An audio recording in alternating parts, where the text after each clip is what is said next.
Qu'est-ce qui se passe sur le sujet du pavot en Afghanistan? L'Afghanistan a toujours été un pays ces dernières années où le pavot à opium, c'est-à-dire ce pavot somnifère, c'est une plante en fait, donc c'est une culture agricole, a été utilisée pour permettre à des agriculteurs, des producteurs de zones enclavées, de zones parfois contestataires du pouvoir en place. On sait que l'Afghanistan a connu beaucoup de remous politiques ces dernières années. On utilise cette production pour générer beaucoup de revenus, puisqu'elle est évidemment sur le marché international revendue à prix d'or et souvent illégale.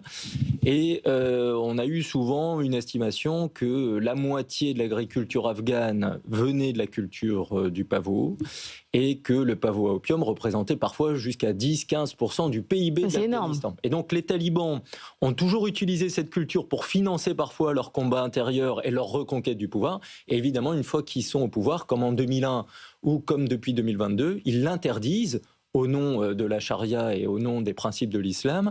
Et en même temps, ça pose des questions sur les revenus des territoires, puisqu'évidemment, des producteurs sont privés de cette ressource qui est, encore une fois, exploitée parfois à des fins contestataires ou de reconquête politique. Et qu'est-ce qui prend le relais comme culture quand on fait plus de pavot? Et bien précisément, souvent des cultures parfois plus traditionnelles, à condition qu'elles sont agronomiquement et climatiquement compatibles avec le territoire, mais en générant évidemment beaucoup moins de revenus, puisque la drogue qui provient de production agricole la plupart du temps, la coca, l'opium, le cannabis, sont des cultures agricoles à très très haute valeur ajoutée. C'est rare d'avoir des cultures qui soient aussi rentables à l'échelle internationale.